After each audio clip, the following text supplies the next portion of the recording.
In a market dominated with foreign names, African Regent Hotel is a Ghanaian-owned hotel right here in Accra, and I'm happy to be here, and I'm sitting next to the CEO, John Addo Kufuor, who I'm going to be speaking about doing business in Africa, especially in Ghana. John, welcome to the show. Hi, Dentaa. How are you? You're welcome to the African region. I'm Thank well. you.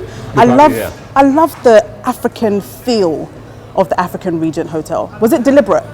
As you've already said, the normal thing in the industry to do is to get the owner, build the property, take the risks, and then invite a brand to come manage.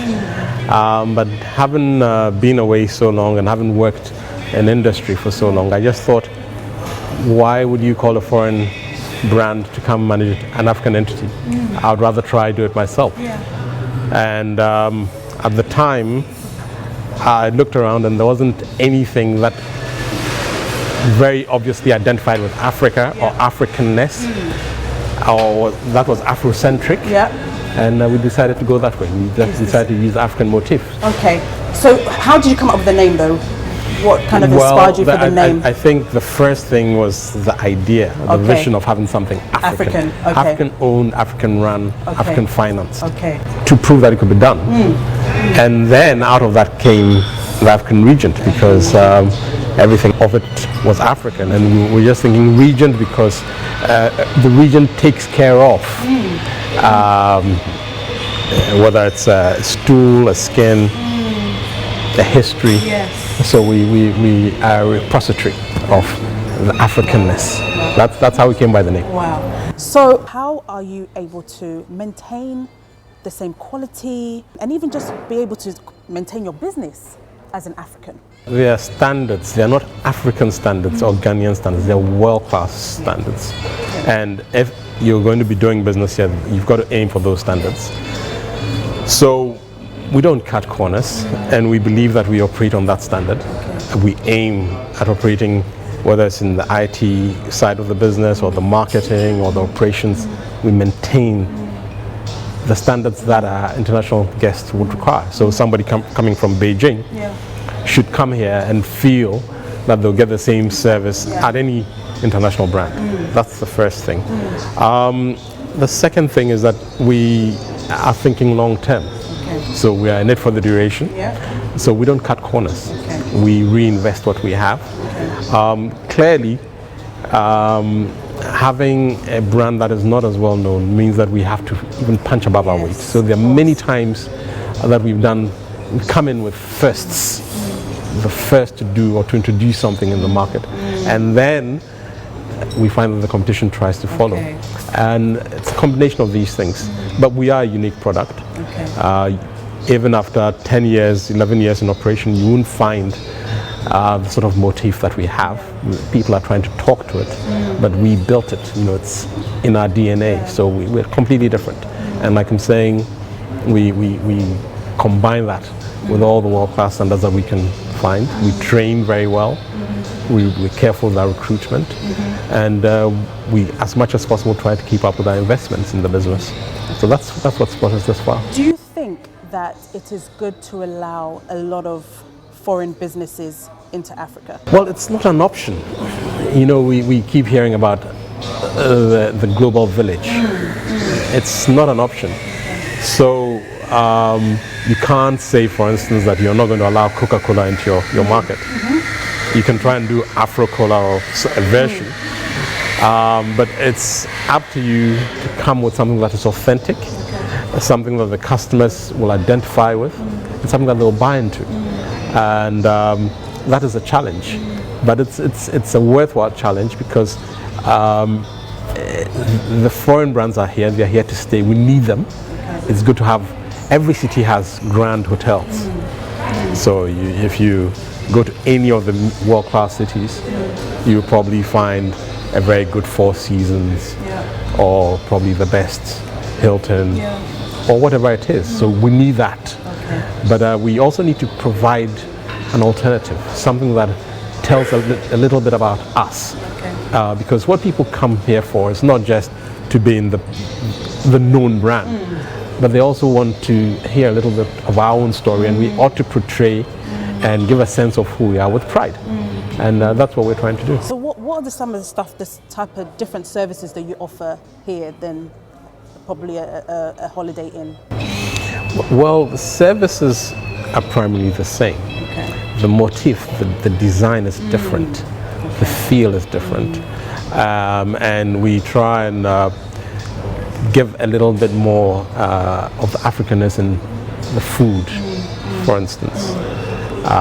Or maybe in some of the things that you may find in the room. It could be shea butter soap or something unique, a twist. So that is how we go about it. But if you're talking about services, you'll find the services in the same way and at the same standard, because that is important. I mean, you can't have a totally different gym, for instance. Yeah. You've got to be able to provide a totally different pool. Yeah. You could design it differently, but you've got to have that standard right. So what do you think are some of the challenges you go through as an African business? Okay, talking about African businesses as against businesses coming in from the West or from the East, what they come with really is financial power. So they're bringing, if somebody's coming from America or from Japan, what they have is good money backing them. They have reserve currencies, they can borrow at the right rates, and then of course they come with their brands, which are all powerful marketing machines. We don't have that per se. So raising money is an issue. Capital is an issue. At the right price, at the right term. And if you can surmount that hurdle, the next big thing is capacity, knowledge. Knowledge comes in the form of people who've actually done it, with experience. It also comes in the form of systems, because these days it's key. They talk about disruptors. They're all present in this market. So if it's Airbnb, they're here. If it's online travel agencies like Expedia and Booking.com, they're here. So you've got to be able to plug into that. Then you've got to be seen on the web as well. So you've got to trade smart. You can't be in your little corner and say, well, we don't do this. You could try that, but you won't get very far, especially if you want to operate at a certain level within the market. So we've got to be financially smart, tech savvy. We've got to be able to recruit the right Ghanaian to us. Which is usually a challenge. Most of the businesses that I speak to say finding the right people to actually work with is quite an issue. It is. I mean, you may find people who are qualified, so to speak, but you will not necessarily find easily those who are exposed or those who can be trained up to the standard, because that is very, very, very important. They've got to appreciate and buy into the vision and understand what it is that the people coming into this country, the guests who buy the service, want. And besides all of that, at the very basic level, they've got to be able to communicate. So it's not Ghanaian communication. This is, and communication is about understanding the mindset of the person you're talking to. What they're actually asking what do they mean and what they're asking for. And it involves a lot of training. And if there's one thing that I think we can say we've done well, is that we've brought in a lot of people who I would call raw material, and we've been able to bring some of them through right up to management level. And these days you go around all the hotels, etc., and you find our people there. So you do a lot of customer service training. I think a lot of training goes into a lot of training. I mean, and also we try and send. We run the whole gamut of the HR protocols. So if we identify good potential, we may even send them away to understudy somebody in another hotel in another country, just to give them a feel for what is expected, so that they can actually come back and actually invest with the expertise in the business. So it's important. What do you think government can do to support? There's a lot of young people out there have a lot of innovation, but don't feel that there's the system there to support a young business that's trying to grow. That's true, but everything should be put in context, in the right context. So for a 60-year-old country, I mean, 60 years sounds like a lot, but 60 is still young. And we ought to go to the antecedents, how our educational system was built, for what purpose, and how we think, the culture, or the culture that has been built over the 60 years. And for us, I think many of us went to school and were told, you go to school, you get a good degree, and you get a job. So we're not very entrepreneurial, even though that is obviously changing. And I think government is also, government's a continuum. And so at various points in time, different governments have tried to bring different inventions. But what is key is that the system holds together, and at various points and levels. I mean, I've talked about financing, I've talked about education. Now we're talking innovation and entrepreneurship. At various points, the country has to put together a roadmap and say, listen, this is where we are. We have maybe 1,000 business people, just for want of an example. We need to grow that to critical mass of maybe 10, 15,000 in various fields, and plan actively towards that. And I'm not sure that we are quite there. I mean, there are various state organizations or public sector organizations to help support, but we need to have that long-term vision and to build slowly. That will come, I believe. We're well on our way. Because a lot of the, when you speak to a lot of the young SMEs, they're saying that actually it's easier for a foreigner to come in to set up a business than a Ghanaian. Partly true. Partly because the foreigner, like I've already said, is backed by their financial system, is backed by their knowledge and capacity. But they get tax reliefs and stuff. Absolutely. Like that, But they come here. So somebody coming from a country may go to their export bank in country X, get a subsidized loan, and then come and register GIPC and get given duty-free, tax-free for 5 years or whatever. So if you're borrowing here at 12 to 14% on the dollar, and you haven't got the right people to back you, or immediately you're at a disadvantage. But that doesn't mean that we shouldn't. It just means that we have more to prove. And I would say that it is still more possible to do great things here than to do it wherever you are in the world, being a Ghanaian. So I always say it's good to give it a go. Good to give it a go. Okay, well, I'm going to ask you more about that when we come back from the commercial break. And I'm going to ask you, do you think people in the diaspora should come back home to Ghana? Some of them are still like, they're not sure. They think that, it's not stable still. They think that, healthcare is not, sufficient for them to come back. There's corruption, etc. And you're somebody that lived abroad before and came and has settled. But I want your true view on it. So we're going to go for a commercial break and we'll be right back.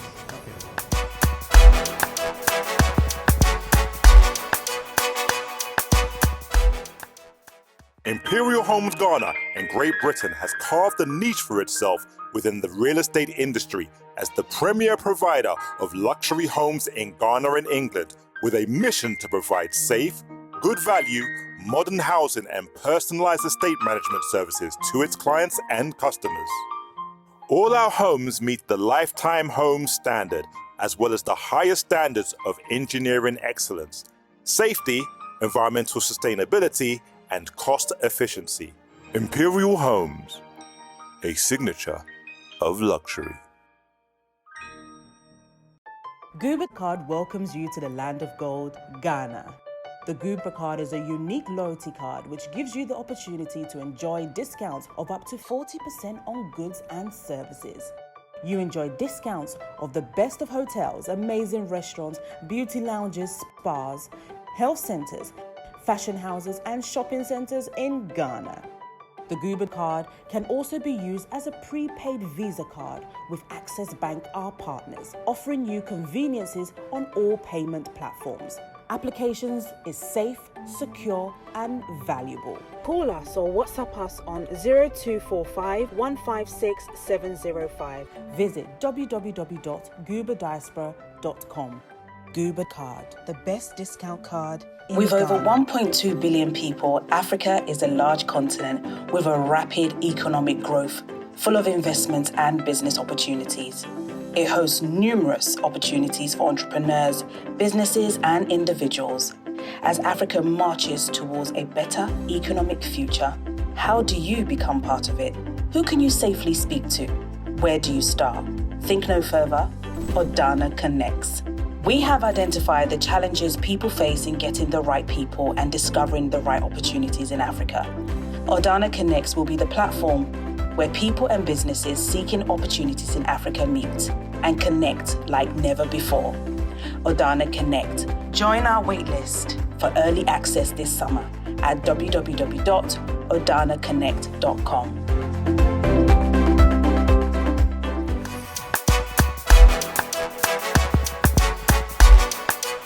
Welcome back from that short commercial break. I'm still with John, and one of the dying questions for people in the diaspora is, should I come back home? Is the country right for me to come back? And I want to find out from John, because you're somebody that was abroad, lived there for many years, and you decided to come back home. What was the trigger for you to come back home? What triggered you to come back? I was actually born in the UK. Okay. But I went back to live in the UK after my sixth form in 1982. And happened to stay for about 20 years before coming back. Now, in the 20 years, I studied, became a professional accountant, worked in industry, went into consulting. Okay. But then I realized, I think I never actually said to myself that I'm going to live in this country forever. I'm going to die here. Wow. So I always knew somehow that I was going to come back. So I decided after a while, I haven't done all of that it was time to come back. And it took me quite a few years to make the transition. Really? And what were your friends and family saying at that time? Well, it wasn't about what friends and family were saying. It was a decision. And really that for everyone.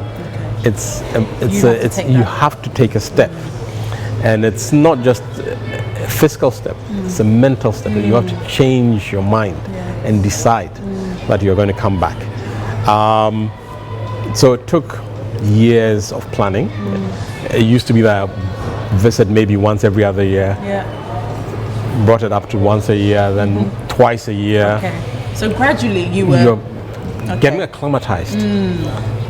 Getting to understand the system, looking for a place to stay, because that was key. Yes. And I think it's one of the things which has really aided and helped me succeed. Okay. By the time I got back, there was a small place for me to stay. And I'm still living in the same house. Really? 16, 17 years back here. And yes, I would definitely encourage people in the diaspora to come back, because there are certain things that you take for granted in the diaspora, certain advantages and certain characteristics that you build up in yourself, which you don't realize you have. And they're very basic. The components of any success. Discipline. Diligence. Which, because systems here are not so structured, many people don't necessarily have. They may be good people, they may be good material. But they're not used to slugging it out day in, day out, being there at 8 a.m., doing at least 8 hours, justifying your inclusion, proving yourself, and that matters, because once you've gone through that process and you've been doing it, it becomes a part of you. It's an asset. And I think many people coming from the diaspora have that. Also, because systems out there are so well built, so well structured, some element of ethics are forced on you, and you learn, it becomes part of your DNA. And that's also very important. And those are all building blocks for a successful life, a successful business, or a successful career if you don't want to go into business. And I would suggest that, I talked about the critical mass being built in various sectors.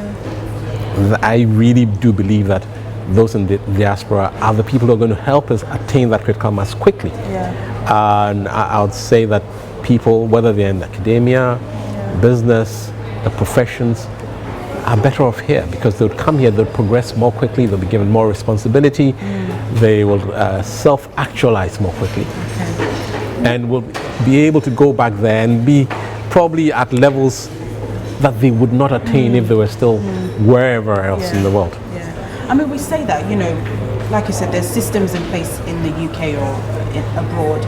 But sometimes you come with so much energy, so much knowledge that you want to impart on people, but then there's a little resistance. It's almost like, oh, or, you know, like you're coming, you're too no, you're this. There's so many things that actually people coming back face when they come back that kind of puts them off because they are used to a certain standard. They are. But you see, our standards are not necessarily bad. And if you're a professional out there or an academic out there, you've got equals here, some of whom have been there. Yeah. So people don't necessarily want to be talked to. They want to engage. Okay. They want a debate. They want a discussion. And it's important that if you're coming in from the outside, you also give yourself a chance to learn. Okay. Because the systems here may not be so formal, but there are systems, even if they are informal. And to a large extent, they also work. Maybe they are not as efficient. So I would suggest that anybody looking to come back, after they've made that mental transition, taken that step in their minds to come and work their way to the point where they're actually leaving to come and live here, to give themselves time. Okay. 2 years, 3 years, work your way into the system, understand how it's done, and infuse your environment with what you know.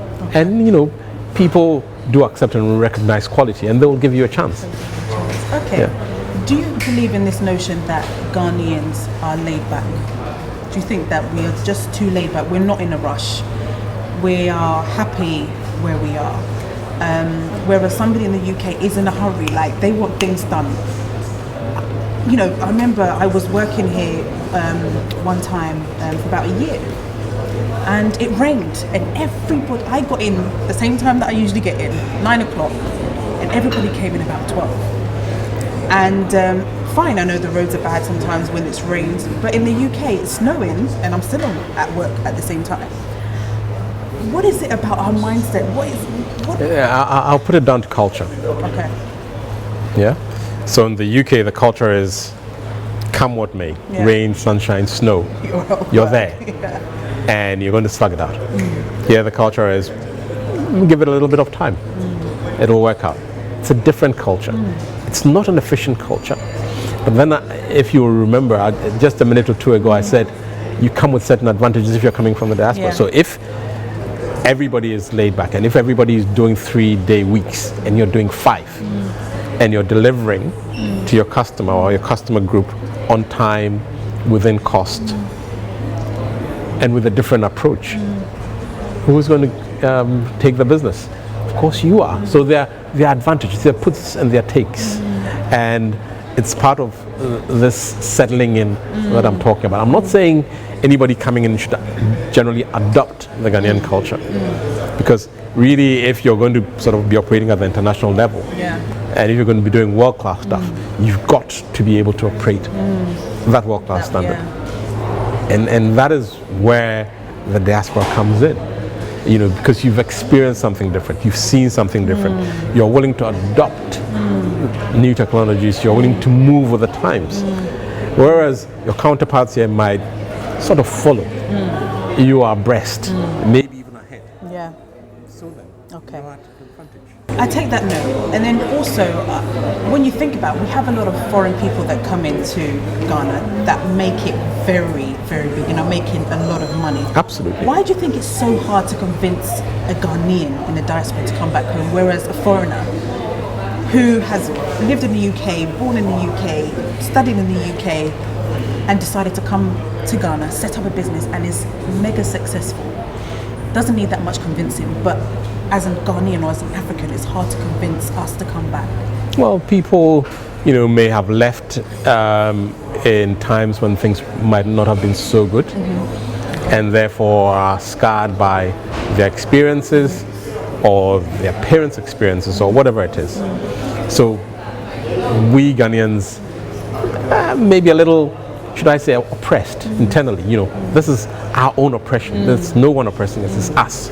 Just thinking, you know, So my father lost his business, or something bad happened to the family, and we had to scurry off to Italy or France. Why would I go back? Look at them, they're still not doing well. So there's a bit of that.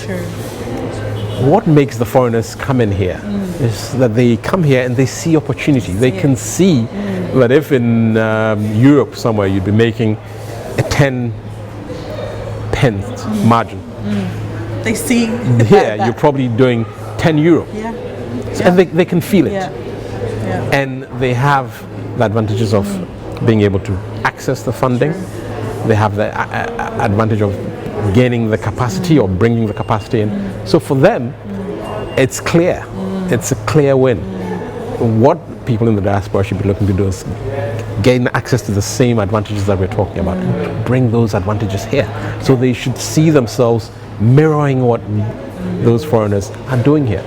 So if you're a British Ghanaian, or an American Ghanaian, or a Japanese Ghanaian, you should behave, or you should mirror what the typical Japanese would bring into the system.